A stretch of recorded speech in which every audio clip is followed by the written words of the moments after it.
My parents stood up at my sister's graduation and told a room full of people that I was their biggest mistake. But what I did next shocked them more than they ever shocked me. Picture this. You're sitting in a crowded auditorium, surrounded by proud families celebrating their graduates. The atmosphere is electric with joy and accomplishment. Your sister just received her diploma, and your parents are about to give a speech in her honor. You're expecting the usual proud parent moment, maybe some tears, definitely some bragging about how amazing she is. What you're not expecting is for your own parents to use their moment on stage to publicly humiliate you in front of everyone you've ever known. But that's exactly what happened to me. In front of grandparents, aunts, uncles, family friends, and complete strangers, my parents decided that my sister's graduation was the perfect time to make jokes about how I was an unplanned mistake. They literally told a room full of people that they should have stopped having kids after my perfect sister, Elena. The worst part? Everyone laughed. Not uncomfortable, awkward laughter. Genuine, hearty laughter like it was the funniest thing they'd ever heard. As if my existence was just one big punchline for their entertainment. I sat there, frozen in my chair, watching my entire extended family treat my humiliation like it was comedy gold. No one defended me. No one looked uncomfortable. Not even my sister. That night changed everything. It was the moment I realized that no matter what I did, no matter how hard I tried, I would never be enough for them. But instead of breaking me, it did something else entirely. It made me dangerous. Because when you have nothing left to lose, you become capable of things that would shock even yourself. And trust me, what I did next definitely shocked them. Let me paint you a picture of who I was before that night destroyed everything I thought I knew about my family. My name is Jake, and I was 20 years old when this happened. I was a junior at State University, studying business administration, not because I was passionate about it, but because it seemed like something that might finally make my parents proud. I'd spent my entire life chasing that approval, always coming up short, always being compared to my older sister, Elena. Elena was 23 at the time, and she was everything I wasn't. Where I was average, she was exceptional. Where I struggled, she excelled effortlessly. She had just graduated from medical school. Yes, medical school. With honors, naturally. She had already secured a residency position at one of the most prestigious hospitals in the state. She was beautiful, brilliant, and basically perfect in every way that mattered to my parents. And then there was me, the afterthought. The oops baby who came along 3 years later when my parents thought they were done building their perfect little family. Growing up, I always felt like I was living in Elena's shadow. She was the sun, and I was just some distant planet orbiting around her light, hoping to catch a few rays. My parents never explicitly said I was unwanted, but they didn't need to. Their actions spoke louder than words ever could. When Elena got straight A's, it was celebrated with dinner at expensive restaurants and proud phone calls to relatives. When I managed to pull off a B+ average, I got a pat on the head and, "That's nice, honey." When Elena won academic awards, they'd frame them and hang them in the living room. My few achievements got stuck on the refrigerator with a magnet, if they were acknowledged at all. The favoritism wasn't subtle, it was glaring, obvious, and painful. But I learned to live with it because, honestly, what choice did I have? These were my parents, this was my family. I kept telling myself that maybe if I just tried harder, worked more, achieved more, they'd finally see me the way they saw Elena. The graduation ceremony was supposed to be Elena's big day, and I genuinely wanted to be there to support her. Despite everything, I didn't hate my sister. How could I? She'd never done anything wrong except exist and be perfect at it. She was actually pretty kind to me most of the time, though she was often too busy with her own life to notice how differently our parents treated us. The whole family had gathered for this momentous occasion. My grandparents had driven in from 3 states away. My aunts and uncles were there with their kids. Even some of my parents' closest friends had come to witness Elena's triumph. The auditorium was packed with hundreds of people, all there to celebrate the graduating class. I remember sitting in that uncomfortable plastic chair, wearing the one decent suit I owned, a hand-me-down from my dad that didn't quite fit right. I watched Elena walk across that stage in her cap and gown, looking radiant and accomplished, and I felt genuinely proud of her.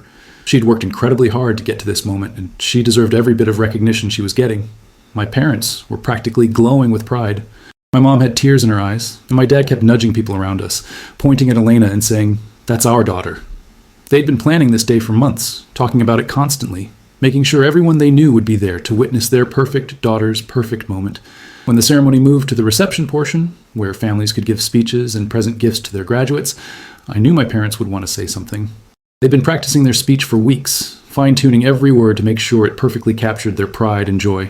I expected them to talk about Elena's dedication, her intelligence, her bright future ahead. I expected them to maybe get a little emotional, to share some proud parent moments, to brag about her accomplishments. What I didn't expect was for them to use their time on stage to make me the punchline of their jokes. See, I'd grown accustomed to being overlooked, ignored, or dismissed. That was just normal family dynamics for us. But this was different. This wasn't happening behind closed doors or in private conversations. This was public. This was in front of everyone who mattered in our social circle. As my parents approached the microphone, I remember feeling a mix of emotions. Part of me was excited to hear them praise Elena. She really did deserve it. Part of me was nervous because public speaking always made my dad a little unpredictable. And a tiny part of me, the part I tried to keep buried, was hoping that maybe, just maybe, they'd mention me too. Not as the star, obviously, but just as part of the family celebrating this moment together. I had no idea that, in the next few minutes, my parents would say things that would fundamentally change how I saw myself, my family, and my place in the world. I had no idea that their words would cut so deep that I'd spend the next several years trying to prove them wrong. But most importantly, I had no idea that this moment of public humiliation would become the catalyst for the most dramatic transformation of my life. To understand how devastating that graduation speech was, you need to know the full story of how I grew up in the shadow of perfection. My parents, David and Margaret, were both high achievers who met in graduate school. Dad was a successful accountant who eventually started his own firm, and Mom was a high school principal. They were the kind of people who planned everything meticulously. Their careers, their finances, their family. Elena was planned. Let's just say I came as a surprise 3 years later when they thought their family was complete. Elena was what you'd call a golden child from day one. She walked early, talked early, and never went through that terrible twos phase that apparently I put my parents through with flying colors. While I was the kid having meltdowns in grocery stores and getting into trouble at preschool for being too energetic, Elena was the quiet, well-behaved angel who teachers loved and other parents envied. The differences between us became more pronounced as we got older. Elena was naturally gifted academically. She could read before kindergarten and was doing advanced math while I was still struggling with basic addition. She was also naturally introverted and calm, which my parents interpreted as mature and responsible. I, on the other hand, was outgoing, talkative, and what my parents liked to call challenging. I remember countless dinner conversations where my parents would discuss Elena's latest achievement while I sat there, invisible. Elena got selected for the gifted program. Elena's teacher says she's reading at a high school level. Elena won first place in the science fair. Meanwhile, my accomplishments, making the soccer team, getting a B on a test I'd studied hard for, making a new friend, were met with distracted nods and quick subject changes back to Elena. The birthday situation was probably the most painful example of their favoritism. Every year, without fail, Elena's birthday was treated like a national holiday. My parents would plan elaborate themed parties, invite all her friends, hire entertainers, and shower her with expensive gifts. They'd take the day off work, decorate the house, and make sure every detail was perfect. My birthdays? Well, let's just say they were significantly more low-key. More than once, my parents forgot entirely until the last minute, then scrambled to throw together a quick cake and a hastily wrapped gift. One year, they were both traveling for work during my birthday and left me with my grandmother, who felt so bad about the situation and that she took me out for ice cream and apologized for my parents' absence. But Elena's birthday? They wouldn't miss it for the world. They'd planned months in advance, making sure their schedules were completely clear. The contrast was so obvious that even my grandmother started commenting on it, though my parents would just brush off her concerns with excuses about work being busy or Elena being easier to shop for. School events were another source of pain. My parents attended every single one of Elena's activities. Every academic award ceremony, every honor society induction, every graduation from elementary to middle to high school. They'd sit in the front row, beaming with pride, taking pictures and making sure everyone knew how accomplished their daughter was. When it came to my events, their attendance was spotty at best. They'd show up if it was convenient, but work meetings, Elena's activities, or even social obligations often took priority. I learned to stop expecting them to be there, which made the rare occasions when they did show up feel more like pleasant surprises than parental support. The academic pressure was relentless, but it affected us differently. Elena thrived under it. She seemed to genuinely enjoy studying, excelled at test-taking, and had a natural ability to absorb and retain information. For her, meeting my parents' high expectations felt effortless. For me, it was torture. I wasn't stupid, but I wasn't naturally brilliant like Elena. I had to work twice as hard to achieve half her results, and even when I did well, it was never quite good enough. A B+ was met with, why not an A? An A was met with, Elena never got anything below an A+. There was always a comparison, always a reminder that I was falling short of the standard she'd set. The worst part was that Elena seemed completely oblivious to the different treatment we received. She was so focused on her own achievements and goals that she didn't notice how our parents' faces lit up when she entered a room, or how they deflated slightly when I tried to share something exciting from my day. She didn't see the way they'd interrupt my stories to ask her about her homework, or how they'd spend an hour helping her with a project while giving me 5 minutes of distracted assistance. I tried everything to get their attention and approval. I joined sports teams, thinking maybe athletic achievement would be my thing. I made varsity soccer my junior year, which I was incredibly proud of, but my parents barely acknowledged it because Elena had just been accepted into the National Honor Society the same week. I tried being the funny one, the entertaining one, thinking maybe if I could make them laugh, they'd appreciate me differently. But my humor was often seen as inappropriate or attention-seeking, especially when compared to Elena's more serious, studious demeanor. I even tried rebelling for a while, figuring that negative attention was better than no attention. But that just resulted in lectures about how I was disappointing them and how I should try to be more like Elena. By the time I reached high school, I'd basically given up on competing with Elena directly. Instead, I focused on just trying to stay out of trouble and not embarrass the family. I kept my head down, did my work, and tried to accept that I would always be the lesser child in their eyes. But Tudukamasua Muder, one of my parents, stepped up to that microphone at Elena's graduation. The reception hall was buzzing with excitement as families began gathering around the small stage area where graduates and their loved ones could share speeches and present gifts. I watched as other families took their turns, proud parents sharing heartfelt stories, siblings giving touching tributes, grandparents offering wisdom and blessings. The atmosphere was warm, celebratory, and filled with genuine love. When my parents' turn came, I felt that familiar mix of pride and anxiety. Pride because Elena really did deserve all the recognition she was about to receive, and anxiety because, well, my dad had a tendency to go off script when he got emotional, and public speaking sometimes brought out his more unfiltered side. My mom went up first, looking elegant in her navy blue dress, carrying a small stack of note cards she'd been preparing for weeks. She started beautifully, talking about Elena's dedication, her compassion for others, and how proud they were to watch her achieve her dreams of becoming a doctor. The audience was engaged, nodding along, and I could see Elena beaming from her seat at the front. "Elena has always been our shining star," Mom said, her voice thick with emotion. "From the moment she was born, we knew she was destined for greatness. She's exceeded every expectation we ever had. So far, so good." This was exactly the kind of speech I'd expected, glowing, proud, and completely focused on Elena's achievements.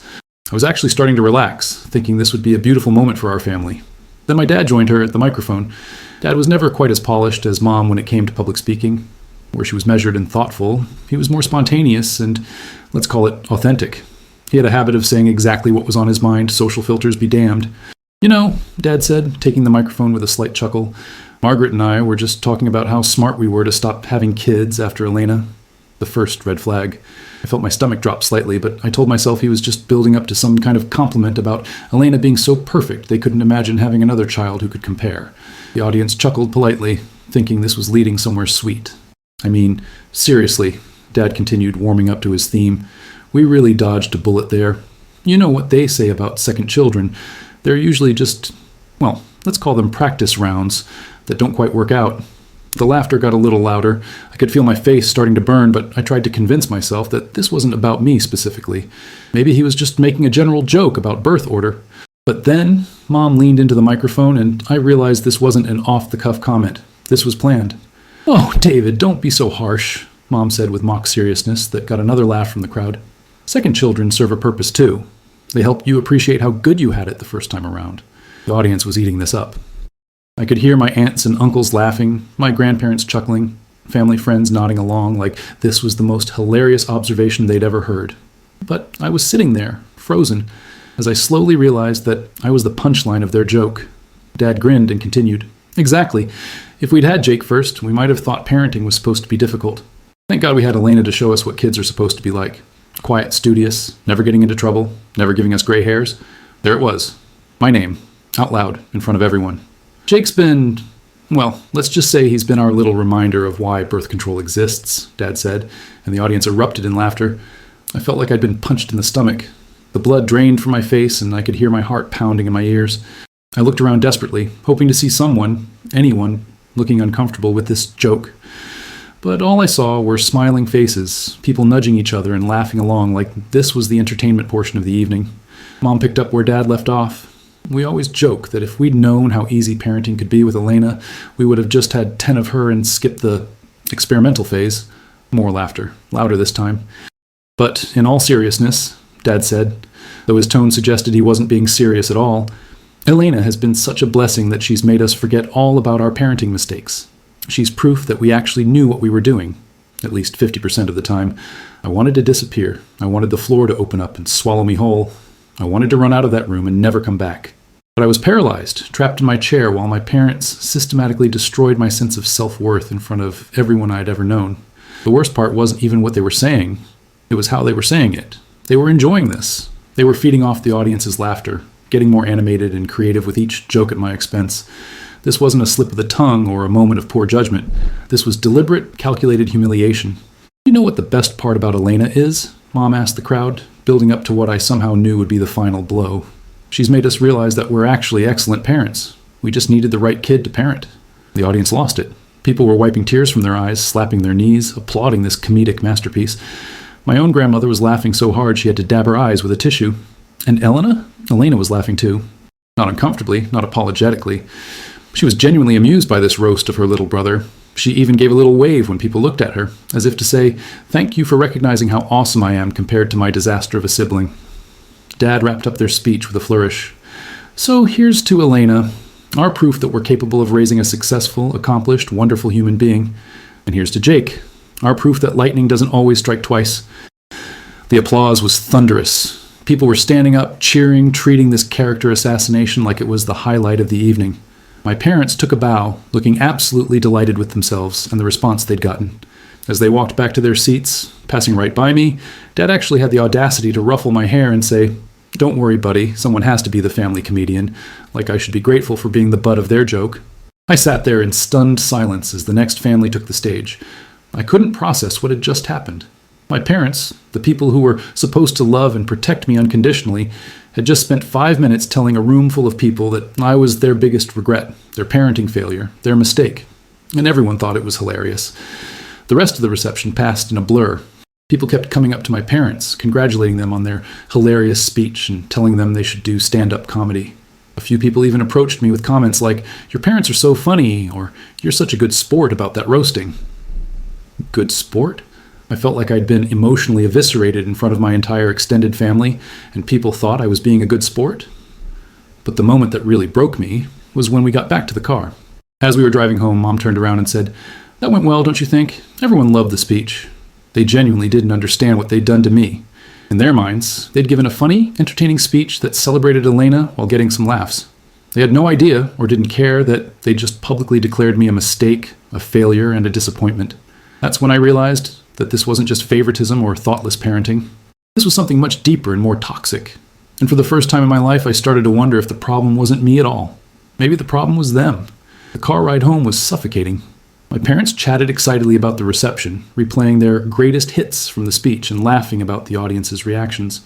Elena was texting on her phone, probably sharing the highlights with friends who couldn't make it. And I sat in the back seat, staring out the window, feeling like I was drowning in my own family. "Did you see Uncle Mike's face when I said that thing about birth control?" Dad chuckled, glancing at Mom. "I thought he was going to fall off his chair." "And Grandma Rose was crying from laughing so hard," Mom added. She told me afterward that it was the funniest speech she'd ever heard at a graduation. They were reliving their triumph while I was dying inside. The casual way they discussed my humiliation, like it was just entertainment, just content for their comedy routine, made everything so much worse. I wasn't their son in that moment. I was their prop, their punchline, their source of material. When we got home, I went straight to my room claiming I had a headache. I needed space to process what had just happened, to figure out how I was supposed to move forward from this. But about an hour later, there was a knock on my door. "Jake?" It was Elena. "Can I come in?" I almost said no, but part of me hoped that maybe she'd come to apologize, to acknowledge how messed up that speech had been. Maybe she'd finally see what I'd been dealing with my whole life. She came in and sat on my desk chair, looking uncomfortable for the first time all evening. "So, that was quite a speech, huh?" "Yeah," I said quietly, not trusting myself to say more. "Look, I know Mom and Dad can be a bit much sometimes, but you know they love you, right? They were just trying to be funny." "A bit much? Trying to be funny?" I stared at her, realizing that she genuinely didn't understand the gravity of what had happened. "Elena," I said slowly, "they told a room full of people that I was a mistake, that I was proof birth control should exist, that they wished they'd never had me." She shifted uncomfortably. "They didn't say that exactly." "They said exactly that. Maybe not in those words, but that was the message. And everyone laughed, including you." "Jake, come on. You're being too sensitive. It was just family humor. You know how Dad gets when he's trying to be entertaining." "Too sensitive." There it was, the phrase that had been used to dismiss my feelings my entire life. Anytime I expressed hurt or frustration about their treatment, I was being too sensitive or overreacting or taking things too personally. Would you have laughed if they'd spent 5 minutes telling everyone that you were their biggest mistake? I asked. Elena looked genuinely confused by the question, but they would never say that about me. The honesty of that response hit me like a slap. She wasn't being cruel or dismissive. She literally couldn't imagine our parents treating her the way they treated me because it had never happened. In her world, parents loved their children unconditionally and celebrated their achievements. She had no frame of reference for what I'd experienced my entire life. Exactly, I said quietly. They would never say that about you. But they just said it about me in front of everyone we know, and you think I should just laugh it off. She was quiet for a moment, and I thought maybe I was finally getting through to her. Maybe she was starting to understand the double standard, and the years of different treatment, the pain I'd been carrying. But then she said, Jake, I think you're reading too much into this. Mom and Dad are proud of both of us. They just express it differently. Like public humiliation was just their unique way of showing love. When was the last time they made jokes about you being a disappointment? I asked. Never, but when was the last time they forgot your birthday? They've never forgotten my birthday, but when was the last time they missed one of your important events because something else came up? Elena was getting frustrated now. Jake, what's your point? Are you saying they're bad parents because they're proud of me? I'm saying they're bad parents because they treat us completely differently. And you've never noticed because you're the one getting the good treatment. She stood up, clearly done with this conversation. You know what? Maybe if you worked as hard as I do, if you achieved as much as I do, they'd have more to celebrate. You can't expect them to throw parties for mediocrity. There it was, the truth she'd been dancing around, the belief that had been instilled in both of us our entire lives. I deserved less love, less attention, less respect because I wasn't as accomplished as Elena. My worth as a human being was directly tied to my achievements, and since I couldn't measure up to her standard, I deserved whatever scraps of affection my parents threw my way. Get out, I said quietly. Jake, get out of my room, now. She left, and I locked the door behind her. I sat on my bed staring at the wall, feeling more alone than I had ever felt in my life. My own sister, the person who should have understood better than anyone what it was like to grow up in our house, thought I deserved the treatment I'd received. About an hour later, there was another knock. This time it was my parents. Jake, can we talk? Mom's voice was gentler now, like she'd finally realized something might be wrong. I opened the door to find both of them standing there, looking slightly concerned, but mostly annoyed that I was making a big deal out of their speech. What's wrong, buddy? Dad asked, using that patronizing tone he always used when he thought I was being dramatic. You've been hiding in here all evening. This was it. This was my chance to tell them how their speech had made me feel, to explain the years of hurt and disappointment, to maybe finally get them to understand what they'd been doing to me. That speech tonight, I began, my voice shaking slightly. It really hurt me. You told everyone that I was a mistake, that you wished you'd never had me. How do you think that made me feel? They exchanged a look, one of those wordless communications that parents have when they think their child is being ridiculous. Oh, honey, Mom said with a dismissive laugh. It was just a joke. Everyone knew we were just being funny. But it wasn't funny to me. It was humiliating. You made me look like a failure in front of our entire family.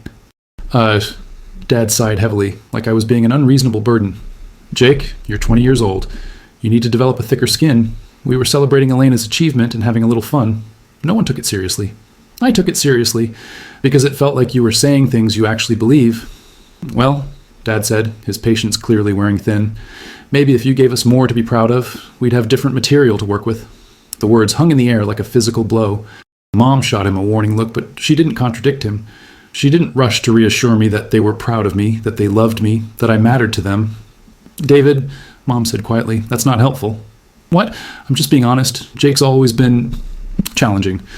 Elena makes parenting look easy because she's motivated, responsible, and successful. Jake requires more patience.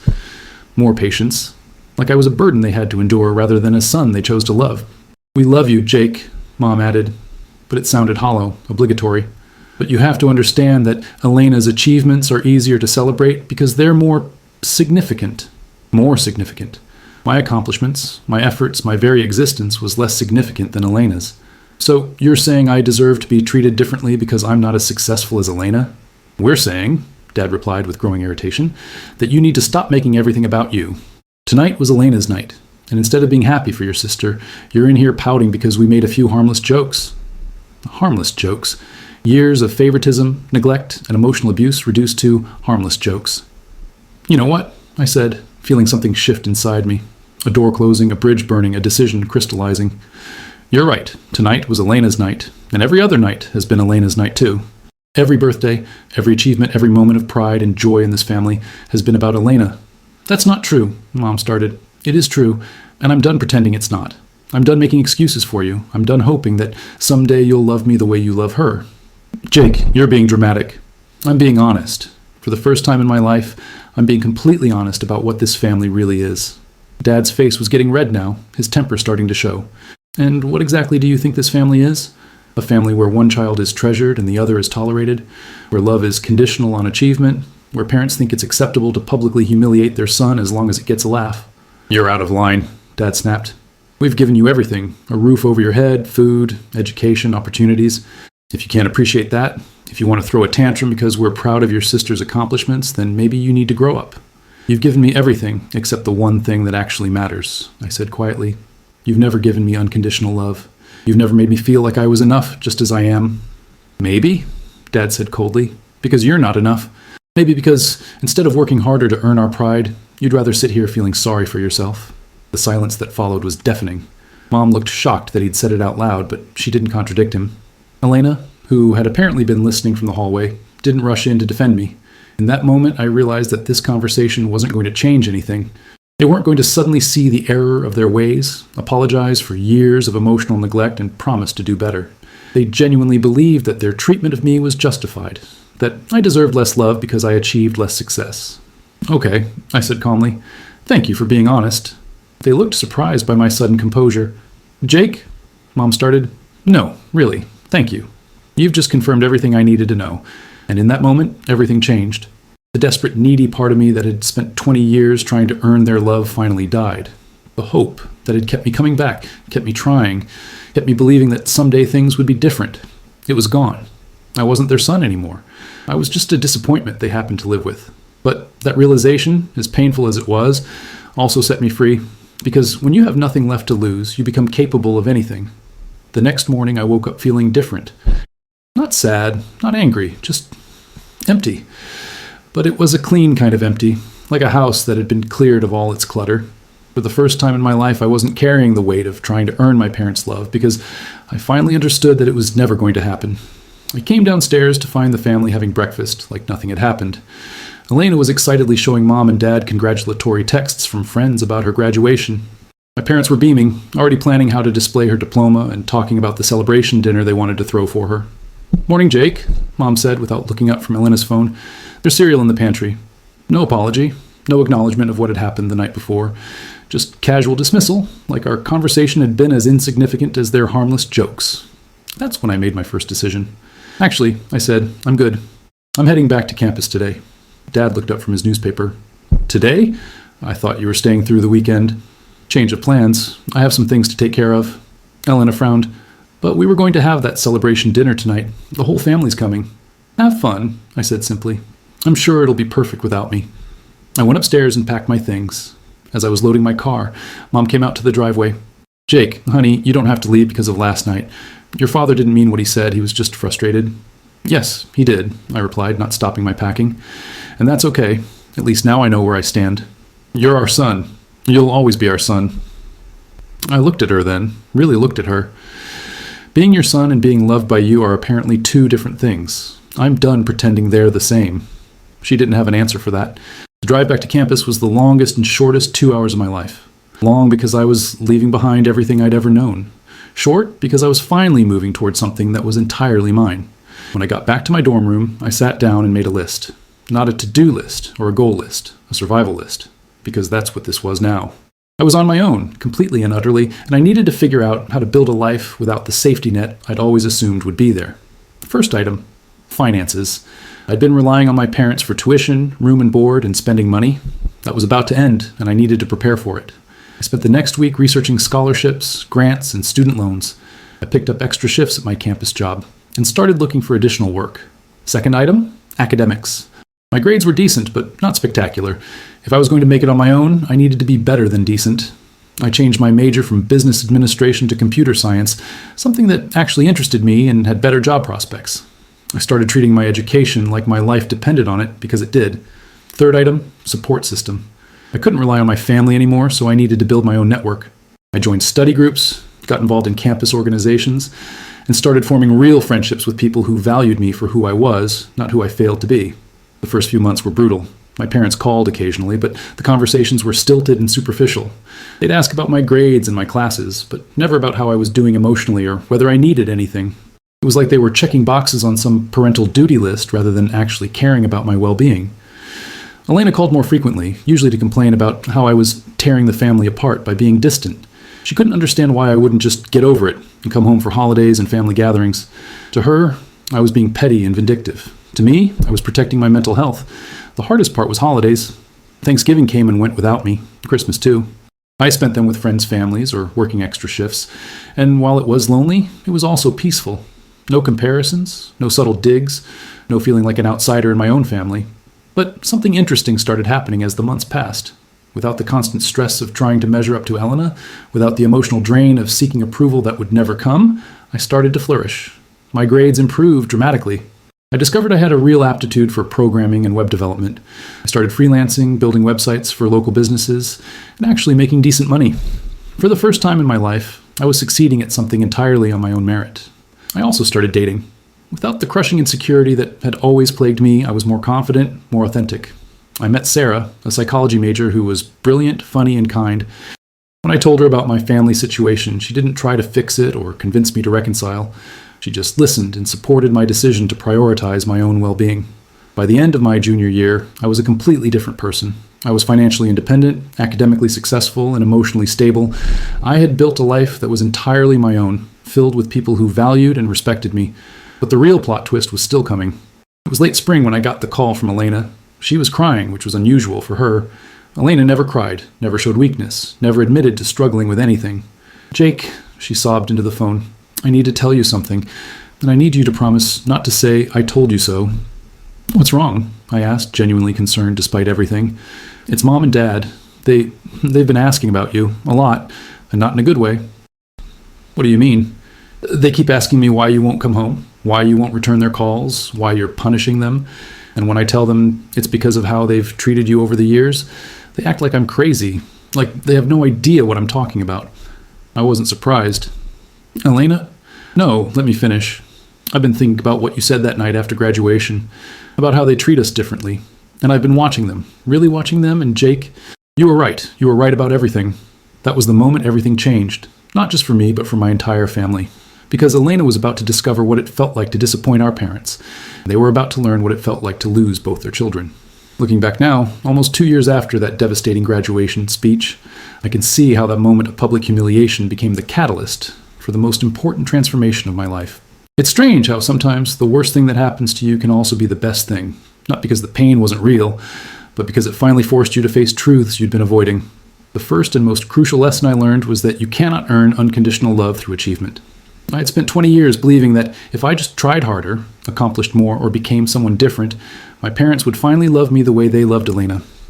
But unconditional love, by definition, isn't something you earn. It's something you're given simply for existing. My parents' love was transactional. It was based on performance, success, and how well I reflected their image of what a child should be. That's not love, that's approval. And approval is always temporary, always conditional, always subject to change based on your latest performance review. Understanding this distinction freed me from a prison I didn't even realize I was in. I stopped contorting myself to fit their expectations and started discovering who I actually was when I wasn't trying to be someone else. The second lesson was about the difference between family and chosen family.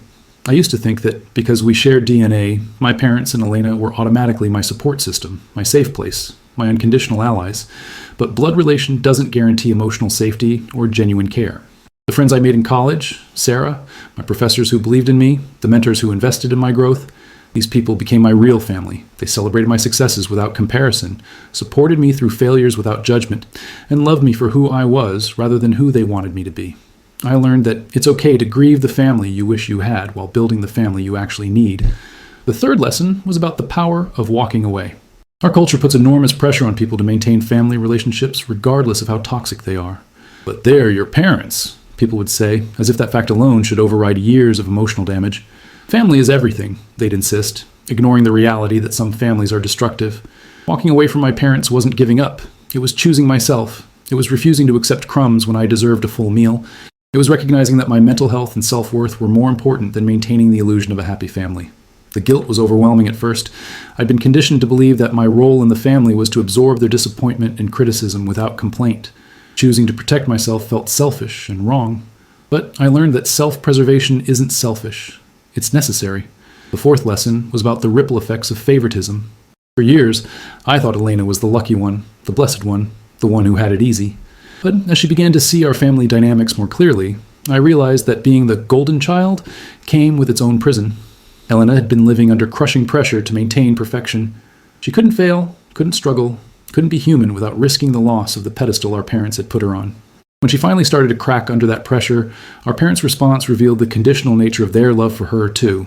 The favoritism hadn't just hurt me. It had damaged all of us. It had prevented Elena and me from having a genuine sibling relationship, created unrealistic expectations that were impossible to maintain, and taught us both that our worth was tied to our achievements rather than our inherent value as human beings. The fifth, and perhaps most important lesson, was about resilience and self-worth. I discovered that I was capable of far more than I'd ever imagined when I stopped waiting for external validation to give me permission to succeed. Without the constant noise of criticism and comparison, I could finally hear my own voice, identify my own interests, and pursue my own goals. I learned that I was intelligent, capable, and worthy of respect, not because I'd finally proven myself to my parents, but because those qualities had been there all along, buried under years of doubt and diminished expectations. I also learned that success tastes different when it's truly yours.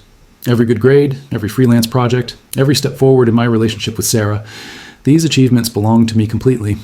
No one could diminish them with comparisons or take credit for them. They were proof of my own capability and determination. The most profound realization was that healing doesn't require forgiveness from the people who hurt you. I didn't need my parents to apologize, acknowledge their mistakes, or change their behavior for me to move forward. My healing was independent of their actions or awareness. I could choose peace without their permission. I could choose happiness without their approval. I could choose love without their participation. That realization was the key that unlocked everything else. As I sit here writing this, it's been exactly 3 years since that graduation speech changed everything. Tomorrow, I'll be walking across the stage at my own graduation, summa cum laude with a degree in computer science and a job offer from a tech company that's offering me more money than my parents make combined. The irony isn't lost on me. My parents don't know about my graduation. They don't know about my job offer, my relationship with Sarah, or the fact that I've built a life that exceeds even Elena's achievements.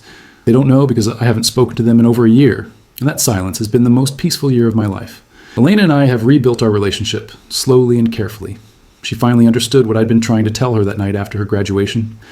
It took her own fall from grace, a struggle with anxiety and depression that our parents dismissed as attention-seeking, for her to see the conditional nature of their love. She called me crying 6 months ago, apologizing for not defending me, for not seeing the favoritism, for telling me I wasn't working hard enough to earn their pride. "I get it now," she said through tears. "I finally get it." We meet for coffee sometimes, away from our parents, and we're learning to be siblings instead of competitors. She's in therapy now, working through the pressure and perfectionism that nearly broke her. I'm proud of her for choosing her mental health over our parents' expectations. Our parents, meanwhile, are confused and angry. They can't understand why both their children have abandoned them. They've tried reaching out through relatives, sending guilt-laden emails about how we're destroying the family. They still don't see their role in any of this. Last month, my aunt called to tell me that my parents had been bragging to their friends about my success.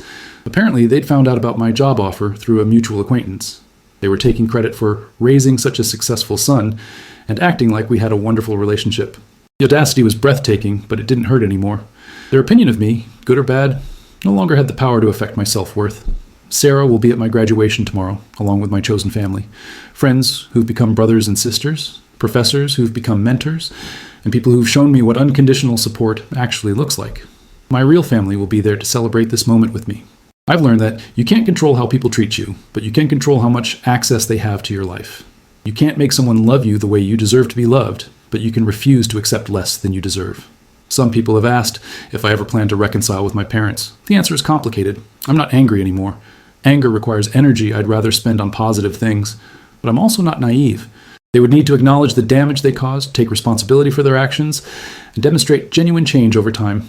Given their current stance that Elena and I are the problems in this situation, I'm not holding my breath. But here's what I want anyone listening to understand. You are not obligated to set yourself on fire to keep other people warm, even if those people are your family. You're not required to accept mistreatment because it comes from people who share your DNA. You're allowed to choose peace over chaos, health over toxicity, and love over obligation. If you're sitting there right now, recognizing your own story and mine, know this: you are enough exactly as you are. Your worth isn't determined by how you compare to others or whether you meet someone else's expectations. You deserve to be loved unconditionally, celebrated genuinely, and treated with respect. And if the people in your life can't or won't give you those things, you have permission to find people who will. The family that raised me taught me that love was something you had to earn through achievement and compliance. The family I've chosen has taught me that love is something you give freely and receive abundantly when you surround yourself with the right people. 3 years ago, my parents told a room full of people that I was their mistake. Tomorrow, I'll walk across that graduation stage knowing that the only mistake was believing them for so long. To everyone who's ever felt like the family disappointment, the black sheep, the one who doesn't quite fit, your story isn't over. Your worth isn't determined by their inability to see it. And sometimes, the greatest act of love you can give yourself is the courage to walk away from people who can't appreciate the gift of your presence in their lives. Thank you for listening to my story. I hope it helps someone out there realize that they deserve better, and that better is absolutely possible. Have you ever experienced favoritism in your family? How did you handle it? Share your stories in the comments below. Sometimes, knowing we're not alone in these experiences is the first step toward healing. Remember, you are worthy of love exactly as you are.